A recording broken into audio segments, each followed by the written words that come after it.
સુવર્ણ શ્રીફળ તરફ આગળ વધીએ. હવે વાત કરીશું આપણે સુવર્ણ શ્રીફળની. તો આ જે શ્રીફળ જે મંત્ર જાપથી અભિમંત્રિત છે તે લોકોની મનોકામના પૂર્ણ કરે છે.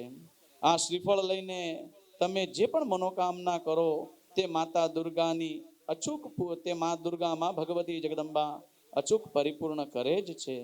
જેનો લાભ આપ દર મંગળવારે દર્શનાર્થે પધારો ત્યારે સુવર્ણ શ્રીફળનો લાભ આપણે સૌ લઈ શકીએ છીએ. આપ સૌના જીવનમાં અટકતા કોઈ પણ પ્રશ્ન હોય એના સમાધાન માટે શ્રી સુવર્ણ શ્રીફળની સ્થાપના કરવામાં આવે છે. સાથે જ કોઈ પણ અટકેલા કાર્યો હોય આપણા જીવનના તો એ મનની અંદર ધારી લેવાના, એની મનોકામના કરવાની છે. અને જ્યારે સુવર્ણ શ્રીફળની સ્થાપના થાય ત્યારે ઓમ શુભમ નમઃ, ઓમ શુભમ નમઃ આ મંત્રના જાપ કરતા કરતા આપણે સૌ સાથે સહભાગી થઈશું. આ જે સુવર્ણ શ્રીફળ છે એનો જે લાભ લેનાર પરિવાર છે એ છે શ્રીમતી હનિષાબેન શાહ પરિવાર.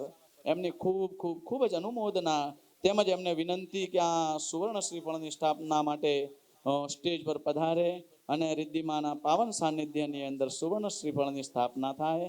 સાથે જ આપણે મનમાં ઓમ શુભમ નમઃ નો જાપ કરતા કરતા આપણે સ્થાપના કરીશું. ઓમ નમઃ.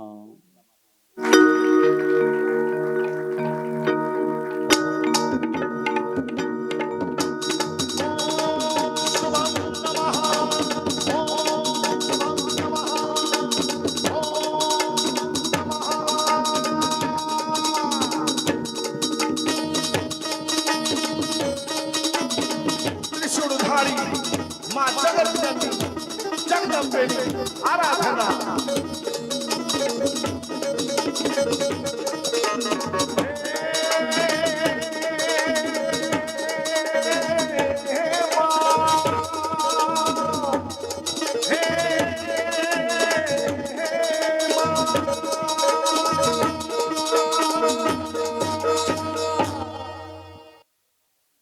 ઓમ નમઃ.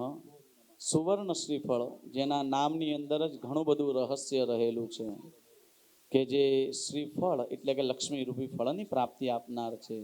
સાથે જ સુવર્ણ એટલે સુવર્ણ તો આપણને બધાને બહુ જ વાલું હોય છે.